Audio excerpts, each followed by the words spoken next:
بسم اللہ الرحمن الرحیم۔ السلام علیکم ورحمۃ اللہ وبرکاتہ۔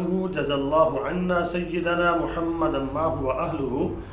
میرے ناظرین، امید ہے آپ خیریت سے ہوں گے۔ اللہ تعالیٰ شانہ آپ کو اپنی شایان شان جزائے خیر عطا فرمائے اور تمام امت مسلمہ کے حال پہ اللہ رب العالمین رحم فرمائے۔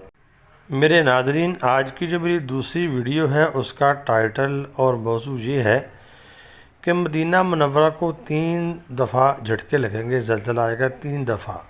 وہ کیوں آئے گا اور اس کے بعد کیا ہوگا، آج اس کو ڈسکس کریں گے۔ آج میں آپ کے سامنے صحیح البخاری کتاب میں سے ایک حدیث پیش کرنے والا ہوں۔ باب ہے باب الفتن اور حدیث کا نمبر ہے 50 اور 959۔ وہاں جا کے آپ اس کو دیکھ بھی سکتے ہیں۔ عربی کی عبارت آگی: بسم اللہ الرحمن الرحیم۔ حدثنا سعد بن حفص حدثنا شیبان۔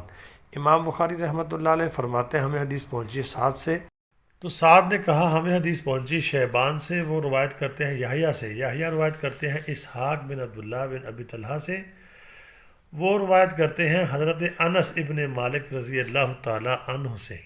قال النبی صلی اللہ علیہ وسلم یجیء الدجال حتی ینزل فی ناحیۃ المدینہ ثم ترجف المدینۃ 3 رجفات فیخرج الیہ کل کافر و منافق۔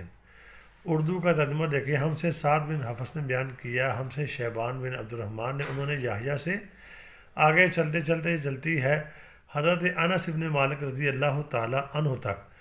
انہوں نے کہا کہ نبی پاک صلی اللہ علیہ وسلم نے فرمایا دجال مشرق کی طرف سے خراسان سے آئے گا۔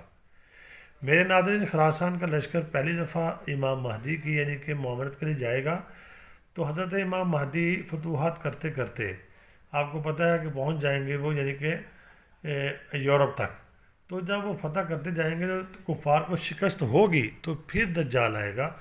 پھر دجال جو ہے یہ مشرق کی جانب سے آئے گا اور مدینہ کے قریب آ کر اترے گا، جو کہ میں نے آپ کو پچھلی ویڈیو میں بتایا تھا۔ پچھلے دن میں نے ویڈیو بنائی تھی کہ وہ مدینہ میں جانا چاہے گا لیکن نہیں جا پائے گا۔ وہ مدینہ منورہ کے قریب اترے گا، پھر مدینہ کو 3 بار زلزلہ آئے گا۔ تو جب مدینہ کو 3 بار زلزلہ آئے گا، جھٹکے لگیں گے، تو اللہ رب العالمین پھر مدینہ منورہ سے ہر منافق اور کافر کو باہر نکال دیں گے اور وہ نکل جائیں گے اور جا کے دجال کے ساتھ شامل ہو جائیں گے۔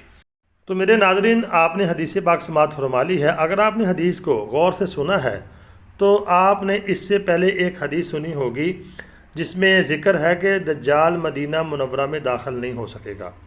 وہ بھی میں نے ویڈیو بنائی ہے، لیکن حدیثوں کو اگر آپ سمجھیں گے، غور سے پڑھیں گے، تو آپ کو یہ باتیں معلوم ہوں گی اور آپ کے علم میں اضافہ ہوگا۔ علم ایک روشنی ہے، علم ایک نور ہے، جہالت اندھیرا ہے۔ روشنی میں انسان آپ کو پتہ ہے کہ راہ پاتا ہے اور اندھیرے میں آدمی دھکے کھاتا ہے۔ تو حدیثوں میں بعض اوقات ایسا ہوتا ہے کہ ایک چیز بیان کی جاتی ہے اور بعض اوقات ایسا ہوتا ہے کہ ایک حدیث میں 3 چیزیں، جیسے اس حدیث میں ایک چیز پہلی والی حدیث کی ہے اور 2 چیزیں اس میں یعنی اور ایڈ کی گئی ہیں، جیسا کہ آپ نے فرمایا کہ دجال مدینہ میں داخل نہیں ہوگا اور کوئی منافق اور کافر مدینہ میں نہیں رہ پائے گا اور مدینہ کو جھٹکے آئیں گے۔ یہ یعنی 2 چیزیں نئی اس حدیث میں شامل کی گئی ہیں۔ تو علم جو ہے میرے ناظرین یہ روشنی ہے، اور روشنی کے بغیر آپ کو پتہ ہے کہ بندہ راہ نہیں پا سکتا۔ تو علم کو اتنا حاصل کرنا جس سے ہمیں پتہ چل جائے کہ ہم نے اپنے آپ کو کیسے یعنی کہ فتنوں سے محفوظ کرنا ہے، یہ بھی ضروری ہے۔ تو اللہ رب العالمین سے دعا فرمائیں، اللہ رب العالمین ہمیں علم کے ساتھ عمل کی بھی توفیق عطا فرمائیں۔ دعاؤں میں ضرور یاد رکھنا۔ السلام علیکم ورحمۃ اللہ۔